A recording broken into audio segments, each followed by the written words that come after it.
कलम 155चा गैरवापर करणाऱ्या कवटेमंकाळ तहसीलदारांवर कारवाई करा, संदीप मोरे यांची मागणी। सामायिक खाते फोडून स्वतंत्र खाती निर्माण केल्याचा तक्रारीत आरोप। जिल्हाधिकाऱ्यांचा महसूल मंत्र्यांकडे धाव।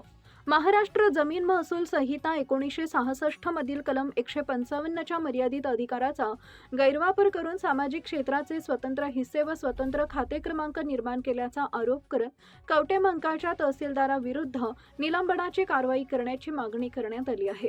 माहिती अधिकार कार्यकर्ते संदीप मोरे यांनी याबाबत महसूल मंत्री, महसूल विभागाचे अप्पर मुख्य सचिव, विभागीय आयुक्त पुणे आणि जिल्हाधिकारी सांगली यांच्याकडे तक्रार अर्ज सादर केलाय।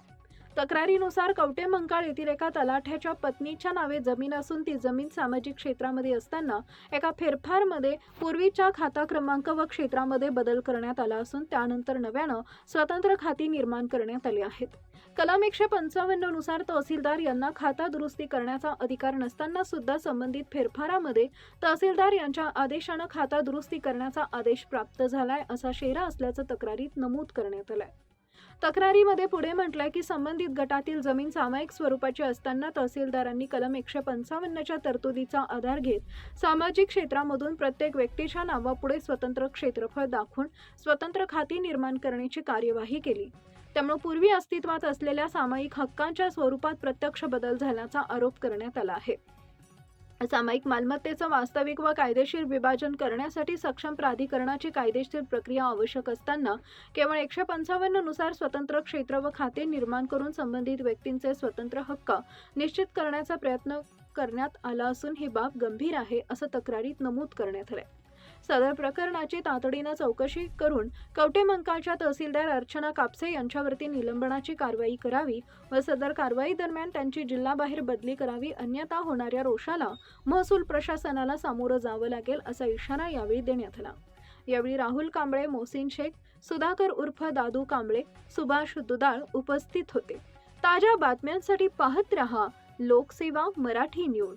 महिन्यामध्ये राज्याच्या महसूल विभागाने महाराष्ट्र जमीन महसूल अधिनियम 1966च्या कलम 155चा गैरवापर केल्यामुळे पुण्यातील 15 उपजिल्हाधिकारी तहसीलदार यांना निलंबित करण्यात आले होते।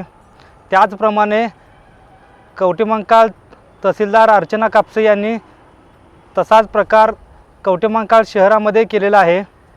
कवटेमंकाळ शहरामधील एका गटातील सामायिक क्षेत्र हे कवटेमंकाळ तहसीलदारांमध्ये कार्यरत असणारे एका तलाठ्याच्या पत्नीने खरेदी केले, परंतु हे क्षेत्र सामायिक असताना सुद्धा कवटेमंकाळच्या तहसीलदारांनी त्या सामायिक क्षेत्र बाजूला करून त्याला एक स्वतंत्र खाते क्रमांक दिला। त्यानंतर तहसीलदार यांना आदेश नसताना सुद्धा संबंधित तहसीलदार यांनी खाता दुरुस्ती करण्याचा आदेश प्राप्त झाला आणि याप्रमाणे नोंद प्रमाणित करण्यात आली। अशा प्रकारची नोंद संबंधित तलाठी यांनी धरलेली होती। खरं तर एखादा सामान्य माणूस जर तहसील कार्यालयामध्ये गेला तर चप्पल झिजूपर्यंत ह्या तहसीलदारबाई काम करत नाहीत, परंतु आपल्या भालदार चोपदाराची कामे मात्र तत्परतेने करतात। आणि म्हणून आज आम्ही माननीय जिल्हाधिकारी महोदय यांच्याकडे या संबंधित कवटेमंकाळच्या तहसीलदार अर्चना कापसे यांची तक्रार दाखल केली आहे। लवकरच राज्याचे महसूल मंत्री चंद्रशेखर बावनकुळे साहेब यांच्याकडे या तहसीलदारांची तक्रार दाखल करणार आहोत आणि ज्याप्रमाणे पुण्यातील उपजिल्हाधिकाऱ्यांनी तहसीलदार यांच्यावर निलंबनाची कारवाई करण्यात आली, त्याचप्रमाणे कवटेमंकाळच्या या तहसीलदार अर्चना कापसे यांच्यावरती कठोर कारवाई करण्यात यावी आणि या कारवाईच्या दरम्यान त्यांना त्या पदावरून दुसरीकडे जिल्ह्याच्या बाहेर त्यांची बदली करावी, अन्यथा सर्वजण मिळून त्यांच्यावरती कारवाई नाही झाली तर जनतेच्या रोषाला या प्रशासनाला सामोरं जावे लागेल।